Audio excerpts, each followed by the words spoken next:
Time now for sports on 104.7 The Cave. Here's Ned Reynolds. Mike, the intern, Ned Reynolds in the studio. It's Tuesday morning. We've got long 4 weeks left in the NFL, especially for those of us in the kingdom, and it doesn't look like it's getting any better. So why is the league suspending or coming down on Travis Kelce? It would be a fine rather than a suspension, but yeah, the NFL has a rule.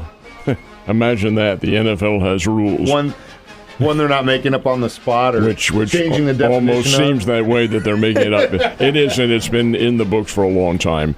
But they have a rule where players and coaches and so forth have to talk to the media. Now, the way they get around this rule is that they appoint individuals. The head coach, usually the quarterback or the star player, gets up and has a press conference. But in other cases where the reporters come in the locker room, it is mandated from the NFL that you at least give them a comment, a yes or a no. Well, Travis Kelce, after Sunday night's game, wouldn't talk with anybody. They asked him questions. Nope.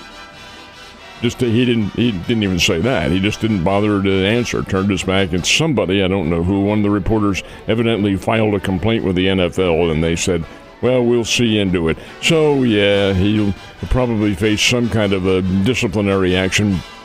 Rashee Rice was never even available for interviews. He got dressed and got out of there, so you couldn't ask him any questions. But the fact is that they do have that rule, and Travis, who is, I know how you feel, Mike. He's one of your favorites and all that, but this is probably his last year. He didn't appear to concentrate very well and dropped a couple of passes and bobbled one and so forth and so on. But the fact of the matter remains that he probably will be fined whatever a substantial fine is, $10,000, $15,000, $20,000. Won't hurt him any. Drop in the bucket.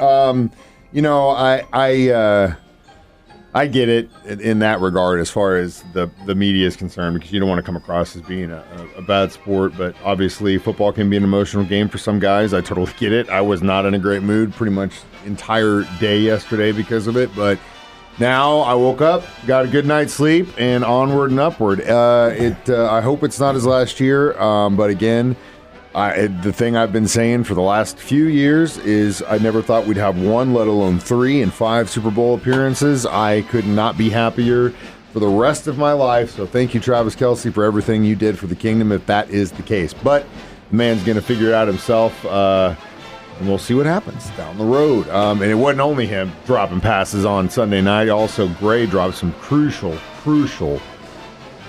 possible first downs. All right, so obviously there's still a little bit of bad feeling, speaking of which, in college football as well, involving the Irish. It's called rancor, and yes, there is, and you have to understand the way this whole situation works. Notre Dame is an independent team in football, just in that one sport.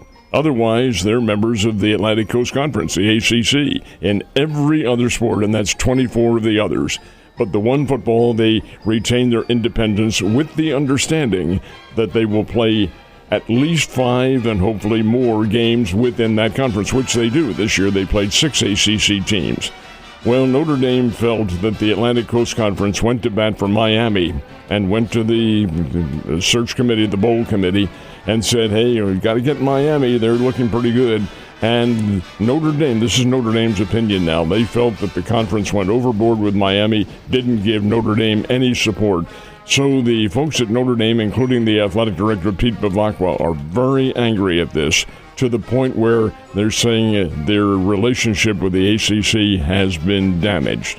Okay, what does that mean? Well, it means that if another conference comes along and wants to have the same arrangement with Notre Dame, which could happen, that the Irish would pull out. Well, Notre Dame's a big draw in football. They aren't going to be in the bowl game because they aren't going to any bowl games. They don't want to.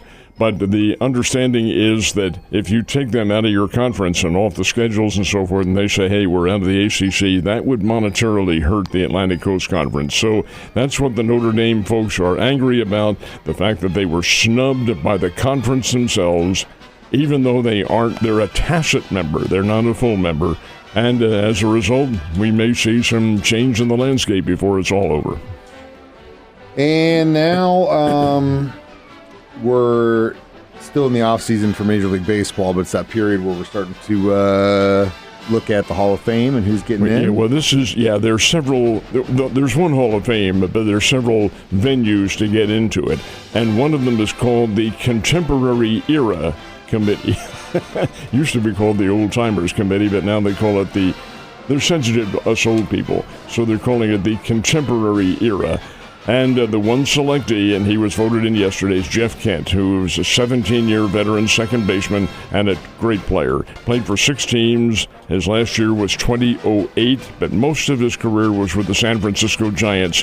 He is the all-time Major League home run hitter for second baseman. He also drove in more runs than any second baseman in baseball history, and he was a selectee into the Baseball Hall of Fame from the Contemporary, or quote, old timers, end quote, era committee. That'll happen. Now, the first ballot Hall of Famers, they'll be announced here in the next couple of weeks, but the fact of the matter remains, there may not be anybody, there may be somebody. I don't believe that Barry Bonds will get into it again, that he's still on that list. It's just a very interesting circumstance, the way they do it, and it's the baseball writers who make the decisions, so you always want to be nice to the media. Yeah, that's why even if you lose the game, you still should talk to the reporters. Morning last night, Monday Night Football, I think everyone in Chiefs Kingdom were rooting for the Eagles, which is a very rare thing, and didn't look good first half. Second half, a little bit better, go to OT, and they still can't pull it out for us. Chargers win. That was a dreadful football game, filled with mistake after mistake. I just don't understand Philadelphia's attack. I don't understand the Chargers' attack. I don't understand football. It's that year, bud. It's that year, buddy. Here we're Philadelphia. It's in overtime, and the game is tied at 19. I'm sorry, it wasn't tied either. The Chargers had the lead, 22-19, but Philadelphia's going in for what ostensibly would be the winning touchdown. Here is Jalen Hurts, who is an All-Pro and trophy-winning quarterback, quarterback the Super Bowl champion last year. He's down there in touchdown territory, throws the ball to the 2-yard line in double coverage, and it's intercepted. So how many interceptions did Jalen Hurts have? Only 4 last night. 4 picks. What on earth? What are you doing? This is the Chargers. They're not a great team. And yet Philadelphia played absolutely poor football, except for Saquon Barkley, who had over 100 yards rushing. But, hey, the Philadelphia team just played awful football. 4 picks, including the turnovers. And Jalen Hurts, folks, set a National Football League record, a dubious record as it is, but he had 2 turnovers on the same play. Now, how can that happen? Well, Hurts went back through 1 of his 4 interceptions. The defender for the Chargers started to run the ball back. He fumbled the ball, and Hurts recovered it, picked it up, and it was knocked out of his hands. That's 2 turnovers on the same play. That's the first time in NFL history something like that's ever happened. This is this is not a championship team, and yet they're the Super Bowl champions from last year.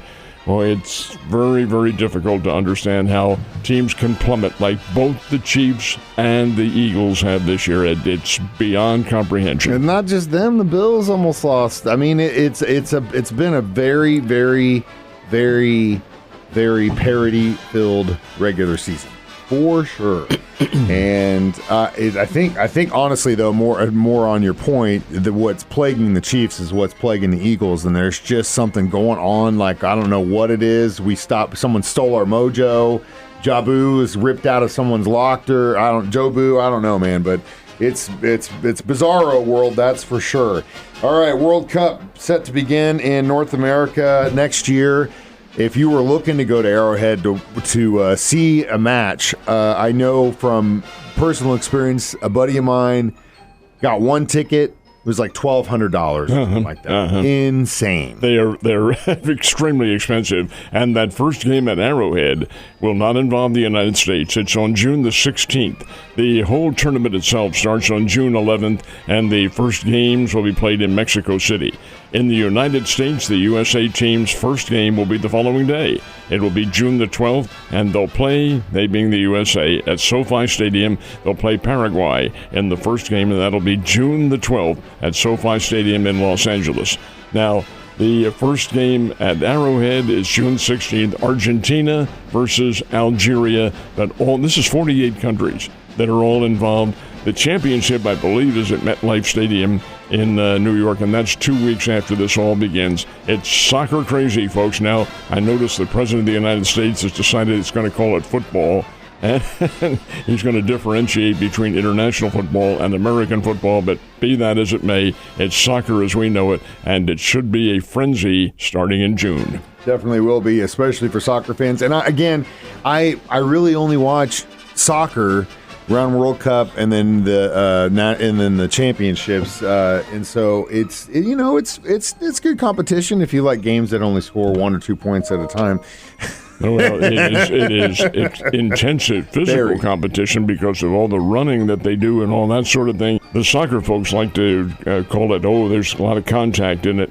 There's a lot of flopping in it is what there is, and that doesn't resonate with me at all. However, it does internationally. Huge crowds. These games will all be sold out at Arrowhead, at SoFi, at MetLife, at Hard Rock, down at Jerry's World, AT&T Stadium. They're all playing soccer down there. Mexico City and in Canada, they're playing. This is a big deal. Now we are to the point in college basketball where the regular season's been under a couple months now, and we're starting to really see the big dogs start to emerge and who's really going to be the ones fighting for the victory in February, March. We will talk about the top 5 in the Associated Press rankings, and that's the hallmark of the rankings, the AP system. Arizona, University of Arizona out of Tucson is number 1, and they are very good. So is Michigan. Michigan from the Big Ten, the Wolverines playing excellent basketball. It's Arizona, Michigan, Duke, Iowa State, and Connecticut. They are the top 5 men's teams in the country in the Associated Press rankings, and they are all pretty good. Women's rankings will come out today, but you know who's going to be number 1. It'll be UConn. Their last game, they played DePaul out of Chicago, and DePaul is consistently a very good women's team. Connecticut beat them 100-32. What on earth? Anyway, this Gino Auriemma has himself a powerhouse, although they got taken to the wire by the Michigan Lady Wolverines, who played them to within 2 points a couple of weeks ago, but we'll see what happens. We definitely will, Ned. Have a wonderful Tuesday, and I will see you tomorrow.